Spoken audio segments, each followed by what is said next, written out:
2 Timóteo, capítulo 1, versículo 5. Todo mundo achou?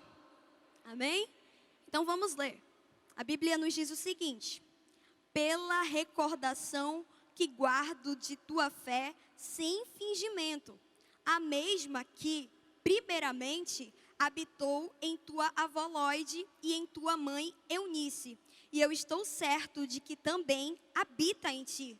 Por esta razão, pois, te admoesto, que reavives o dom de Deus que há em ti, pela imposição das minhas mãos. Eu queria que a gente lesse mais uma vez o versículo 6, que diz assim, ó: por esta razão, pois, te admoesto que reavives o dom de Deus que há em ti. Nesse momento você pode ficar à vontade e tomar o seu assento. Tem algo que eu gosto sempre de falar no momento em que eu vou ministrar a palavra de Deus. Eu sempre me lembro do que Lucas vai escrever no Lucas capítulo 24. Ele vai relatar uma passagem de alguns discípulos que estavam a caminho de Emaús. A Bíblia fala que esses discípulos estavam juntamente com Jesus. E Jesus começa a expor as Escrituras. E no momento em que Jesus expôs a ele as Escrituras, eles olham um para o outro dizendo: não queimava o nosso coração quando ele falava da palavra? Nesse momento, eu quero que você entenda. A gente canta bastante, né? Tem um fogo cerrado em meu peito, deixa queimar, deixa queimar. E o que vai queimar em seu coração é a palavra que vai estar sendo dita nessa noite. Então fique com os seus ouvidos atentos, porque eu tenho certeza que o fogo vai queimar e arderá continuamente. Amém? E então o tão esperado tema do nosso congresso foi dito hoje. E como vocês já podem perceber, é aviva. E a verdade é que aviva provém de avivamento. E eu confesso para vocês que quando eu estava meditando um pouco ao longo dos anos na minha casa acerca dessa temática, eu percebi que a nossa igreja, ela costuma bastante tratar acerca de avivamento. Todo assembleiano raiz já participou de um culto com essa temática, já participou de um congresso, já participou de uma campanha. Mas muitas das vezes a gente acaba não sabendo ao certo o que de fato essa palavra, essa expressão, ela significa. E é de suma importância a gente entender, porque um dos papéis fundamentais para um avivamento acontecer é nós sabermos o que de fato ele é. E nesse momento eu quero te fazer entender um pouquinho acerca desse significado.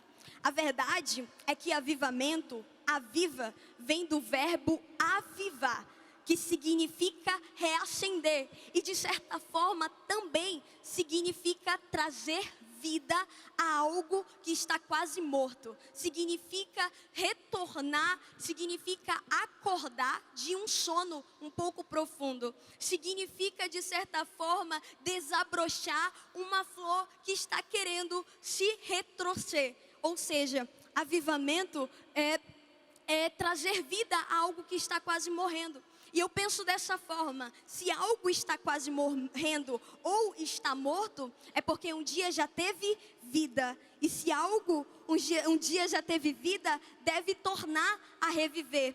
Ou seja, aviva nada mais é do que um revigoramento para que nós venhamos voltar à essência pelo qual Deus nos criou. Natália, o que é essa essência? A verdade é que nós fomos criados unicamente para a glória de Deus.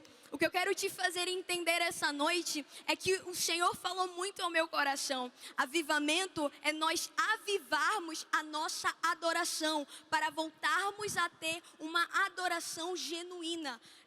João capítulo 4, versículo 23, Jesus ele diz o seguinte: que os verdadeiros adoradores adorarão ao Pai em espírito e em verdade. Natália, adorarão em perfeição? Não, adorarão com sinceridade. Ou seja, aviva a adoração que um dia foi plantada no seu coração.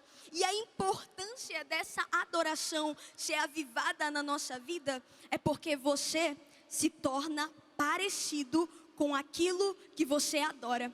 E essa é a questão, esse é um questionamento: o que nós estamos adorando, ou melhor dizendo, com quem nós estamos ficando parecidos diariamente. O complemento da temática do nosso congresso é: aviva a nossa fé e identidade em Cristo Jesus. A verdade é que nós somos semelhantemente a Deus aqui na terra. Quando Jesus, de certa forma, o Senhor, Ele criou o ser humano para ser a sua imagem e semelhança. Mas por conta do pecado, a gente se torna uma imagem distorcida de Deus. Mas o objetivo principal de Deus para nós é que um dia a gente possa ter também os mesmos atributos que Ele conduz para nós. Ou seja, existem os atributos comunicáveis, que são aqueles que o Senhor partilha conosco. Quais atributos são esses? A sua santidade, a sua pureza, a sua sabedoria. Ou seja, uma igreja avivada é uma igreja que é santa. Uma igreja avivada é uma igreja que é sábia. Uma igreja avivada é uma igreja que entende a justiça e que busca praticar ela continuamente. É necessário a gente avivar a identidade que Cristo, Ele plantou dentro do nosso coração. Porque quando você não entende a sua identidade, quando nós não reconhecemos aquilo que nós somos, nós acabamos achando que a gente cabe em qualquer lugar. Sabe por quê? Porque avivamento tem a ver com adoração genuína. Adoração te torna parecido com aquilo que você adora. E aquilo que você adora é fundamental para você encontrar a sua identidade em Cristo Jesus. A gente tem um exemplo muito grande na Bíblia de Jacó. Jacó, ele tentou ser igual a Esaú. A Bíblia vai dizer que ele tentou se vestir para ser aceito pelo seu pai Isaac. Jacó achava que ele não poderia ser abençoado por Deus sendo quem ele era. Sabe por quê? Porque Jacó não sabia aonde estava a sua identidade. Jacó queria ser como Esaú para ser abençoado. E o que eu quero te dizer nessa noite é que muitas das vezes a gente acaba caindo nesse mesmo erro. Às vezes nós olhamos para uma pessoa que é tão de Deus, a gente olha e pensa assim: esse rapaz ser avivado por Deus, tudo bem, mas eu? A gente olha para Billy Graham, para Billy Hinn, para tantos pregadores que foram renovados e marcaram a nossa geração. E a gente pensa, essas pessoas serem avivadas, tudo bem, mas eu? Quantos de nós, muitas das vezes, e eu me incluo nisso, olhamos para os apóstolos, olhamos até mesmo para Jesus e pensamos, eles serem avivados, tudo bem, mas eu? Às vezes a gente acaba se achando impotente por sermos adolescentes, acabamos achando que não podemos ser instrumentos de Deus nessa terra. Mas eu quero te dizer uma coisa, que a Bíblia, ela vai estar nos mostrando que o mesmo Espírito que outrora habitava nos apóstolos, o mesmo Espírito que outrora habitava nos discípulos, o mesmo Espírito que outrora habita na nossa coordenadora, o mesmo Espírito que habitava em Billy Graham, Billy Hinn e tantos homens de Deus, é o mesmo Espírito que hoje foi concedido por Deus para habitar em você.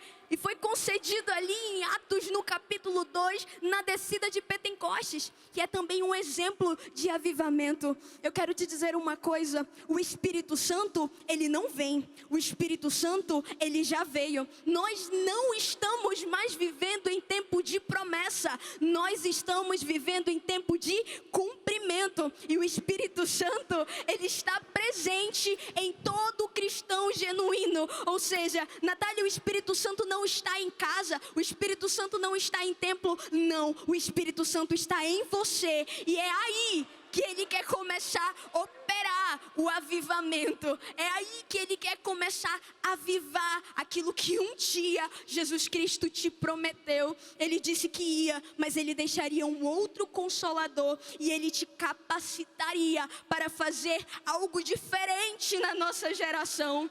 Ei, eu estou te dizendo uma coisa, não é para a gente somente olhar para o passado. A nossa geração passada foi avivada? Foi. A nossa geração futura pode ser avivada também, mas eu quero que você se atente para o agora. A geração de avivamento que o Senhor quer levantar é mim e você, sou eu e você, e a gente precisa se posicionar para nos tornarmos aquilo que Cristo quer que a gente seja.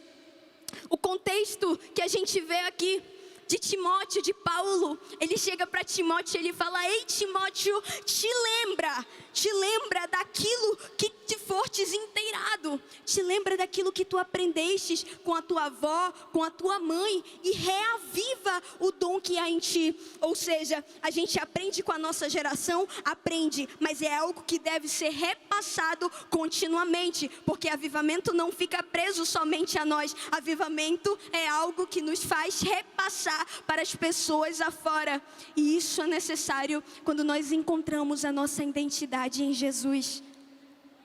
E é interessante que o mesmo exemplo de Jacó, que a gente foi falar, Jacó, ele tentou ser igual a Esaú, mas quando ele reconhece, quando ele encontra a identidade dele em Deus, Deus chega para ele e pergunta assim: ei, Jacó, como é teu nome? E ele reconhece e fala: Deus, o meu nome é Jacó. Mas sabe o que Deus olha e fala para ele? Ele diz assim: ei, tu não é mais Jacó, eis que eu te chamo de Israel. Ou seja, quando a gente encontra a nossa verdadeira identidade em Jesus Cristo, Ele modifica tudo em nós e nos torna algo novo para vivificar aquilo que Ele tem para fazer na nossa geração. E biblicamente falando, avivamento também tem a ver com reforma. Natália, me dá um exemplo disso. Como assim? No Antigo Testamento, quando o povo de Israel, ele estava em um declínio, estava com um declínio espiritual. Quando o povo de Israel, ele passava a adorar ao Deus Baal. Quando o povo de Israel passava a adorar outros deuses, passava a se prostituir, passava a se virar contra a aliança que Deus havia constituído para aquele povo, o Senhor, ele levantava um rei piedoso, um rei temente a ele, para fazer uma reforma completa no seu reinado. E esse rei levantado por Deus, ele pegava e destruía todos os altares, ele bania todos os falsos profetas, ele destruía tudo aquilo que não convinha com o Senhor. Ou seja, biblicamente falando, avivamento também tem a ver com reforma. Essa expressão leva, e o que tudo indica é que o Senhor também quer te levantar como reformador na tua geração. Sabe por quê? O nosso mundo atual, a sociedade atual, ela vive como o povo de Israel, na imundícia, uma sociedade de pecado, uma sociedade de impureza. Mas o Senhor, Ele te diz: ei, a sociedade está impura, mas eu vou levantar um jovem, eu vou levantar um adolescente para revolucionar essa geração. Assim como um dia Cristo revolucionou aqui na terra, Ele também quer te chamar para ser um revolucionário dele em qualquer lugar que você estiver, para reformar. Reforma significa transformação. Reforma significa mudança, mudança de caráter, mudança de vida. E antes da gente quiser transformar o mundo afora, a gente precisa, sobretudo, transformar a nossa vida, transformar o nosso coração. E é aí que eu me lembro também acerca de arrependimento. Não existe avivamento sem arrependimento. Sabe por quê? Porque arrependimento é mudança de mente, arrependimento é mudança de vida. E Abacuque, no capítulo 3, do versículo 2, ele vai estar nos dizendo exatamente sobre isso. Abacuque, ele clama ao Senhor dizendo: Senhor, aviva no meio do teu povo. Sabe por quê? Porque Israel estava morta, Israel estava decaída, mas Abacuque entende e clama: Senhor, aviva, ou seja, traz de volta, Senhor, a essência de Israel.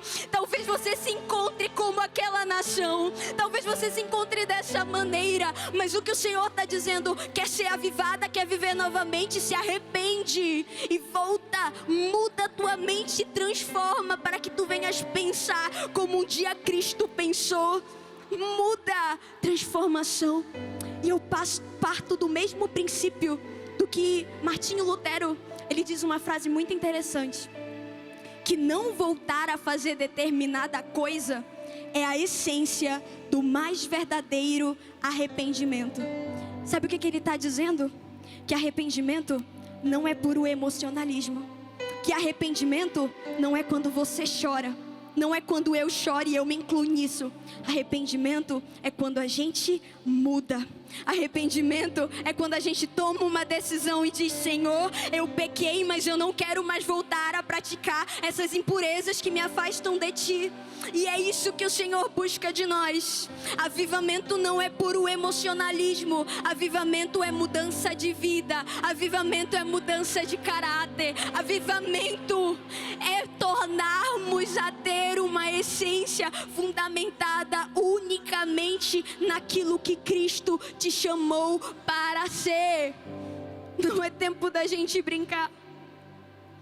Uma igreja que é avivada é uma igreja fundamentada na palavra. Uma geração avivada é uma geração que ora. Às vezes a gente fala: Senhor, eu quero ser uma geração avivada.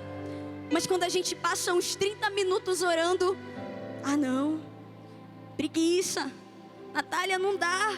Ei, que isso? O que está acontecendo? A igreja primitiva entendia muito bem o que era realmente buscar ser avivado.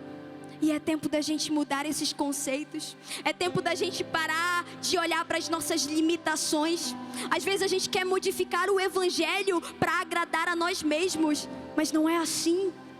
O Senhor Jesus, Ele fala acerca de adoração genuína, Ele fala acerca de reforma, Ele fala acerca de arrependimento, para mostrar que as coisas não acontecem do jeito que você quer, mas do jeito que Ele quer. Se Ele quiser te avivar hoje, Ele vai avisar. Se Ele não quiser te avivar, Ele também não vai avivar. Não é um decreto que você faz, é o que Ele quiser fazer. E eu tenho certeza que sim, o Senhor quer avivar a nossa igreja. O Senhor quer avivar a nossa geração. Mas é necessário posicionamento da gente. E para finalizar, eu quero lembrar para vocês o que está escrito no livro de Ezequiel, no capítulo 16. Ezequiel, no capítulo 16, Deus chega para o povo de Israel e diz assim: ei, Israel, vem cá, eu vou te contar uma história. E Deus começa a contar a história de Israel. E Ele diz assim: olha, Israel, quando tu nasceu, tu era imunda. Ei, Israel, tu é instrumento de repugnância. Ei, Israel, as pessoas te olham e querem vomitar por saber da sua história. E Deus começa a contar tudo de Israel, que Israel era isso, que Israel era aquilo, que as pessoas não davam a mínima para o povo de Israel. Mas sabe o que o Senhor também faz? Ele olha para Israel e diz assim: ei, Israel, tu é objeto de repugnância? Sim. Ei, Israel, as pessoas te olham e querem te vomitar? Sim. Mas nesse momento, o Senhor olhou para Israel e disse: mesmo tu sendo tudo isso, eu te digo, viva, ó Israel. Sabe o que eu quero te dizer? É que talvez as pessoas te olhem e te digam: ei, tu é isso, tu é adolescente, tu não vai conseguir se firmar. Talvez as pessoas te olham e te digam: ei, tu não vai dar em nada, tu é um zero à esquerda, tu não vale nada. Talvez você mesmo se olhe e reconheça isso, porque de fato nós somos pecadores. Nós somos pecadores. Mas a verdade é que às vezes a gente acaba se colocando tão para baixo e se esquece do que Cristo nos diz. Ei, viva geração, viva geração, viva, viva.